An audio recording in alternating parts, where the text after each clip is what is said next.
என்ன reason bro? டேய் அவனுக்கு என்ன? அவன் daily biryani fried rice masala dosa லட்டுக்கு கொண்டு வர. நமக்கு அப்படியா? அது டெய்லியும் உப்புமாவும் சட்னியே தான். அவன் ஃபேஸ் பாருங்க எப்படி பிரைட்டா இருக்கு. நானும் டெய்லி கேட்கிறேன், என்னடா ஃபேஸ்ல போற? சொல்லவே மாட்டான். நான் மைன்கிராஃப்ட், ரோப்ளாக்ஸ், ஃபோர்ட்நைட் கேம்ஸ் விளையாட போட ஹாப்பியா இருப்பேன். ஆனா என்ன அம்மா படிக்க சொன்ன என் ஹாப்பினஸ் எல்லாம் காணாம போயிடும்டா. என்ன காரணம் சொல்லு ப்ரோ? ஏடா நீ சந்தோஷத்துக்கு ஒரே ஒரு காரணம் தான் ப்ரோ.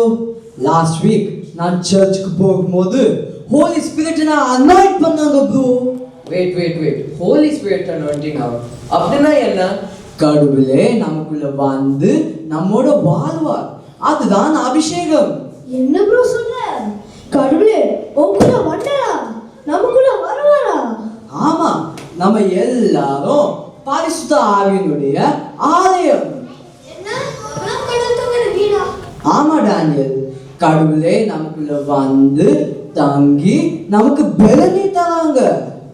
நினைக்கிறேன் அதுதான் நீ சர்ச்ல எல்லாம் சாட்சி சொல்ற. உனக்கு பயமே இல்லையா? இல்ல, பயமே இல்ல. நான் நினைச்சேன் எனக்கு பிடிச்சலாம் சாப்பிட்டா அதுதான் சந்தோஷமா இருக்கு அப்படின்னு. இல்ல, தேவனுடைய ராஜ்யம் புசிப்பும் குடிப்பும் அல்ல, அது நீதியும் சமாதானமும் பரிசுத்த ஆவியினால் உண்டாகும் சந்தோஷமா இருக்கிறது. கடவுள் நமக்குள்ள வந்த உடனே என்ன நடக்கும்?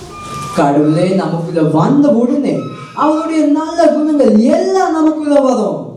ஓ, நீ ஆவியின் கனிகளா சொல்ற? Correct jade. பரிசுத்த ஆவியின் பலத்தினாலே நமக்கு நம்பிக்கை பெருகும். ஓ, அதுதான் ஆவி குணங்கள்னு சொல்றாங்க. ஆமா ஆரோன், கடவுளே நமக்குள்ள வந்து வாழ்ந்தாங்கன்னா நம் ஆவிக்குட்பட்டவர்களாய் இருப்போம். ஓ, கடவுளே நம்ம கூட இருக்கிறதுனால சாத்தான் நம்ம கிட்ட வரவே முடியாது. புத்தியை சுவீகரித்து ஆவிய கடவுள் நமக்கு தராங்க. அதனால தான் நம் கடவுளுக்கு புத்திரராய் இருக்கிறோம். அப்போ நம்ம எல்லாம் கடவுளுடைய பிள்ளையா இருப்போம். அப்புறமா ஹோலி ஸ்பிரிட் வேற என்ன செய்வாங்க? ஹோலி ஸ்பிரிட் டீச் பண்றாங்க, கம்ஃபர்ட் பண்றாங்க, ஹெல்ப் பண்றாங்க, நமக்கு பாவங்களை கண்டித்து உணர்த்துவாங்க. அது மட்டும் இல்ல, பரிசுத்த ஆவியானவர் நம்மை பரிசுத்தமாக்குறாங்க, காக்குறாங்க, புதிதாக்குறாங்க, உயிர்ப்பிக்கிறாங்க. அதுக்கு நாம் என்ன செய்யணும்?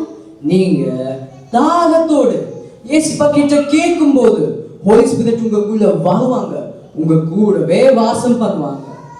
மாம்சமான யாவர் மேலும் என் ஆவியை ஊற்றுவேன், அப்பொழுது உங்கள் குமாரனும் உங்கள் குமாரத்திகளும் தீர்க்கதரிசனம் சொல்லுவார்கள்.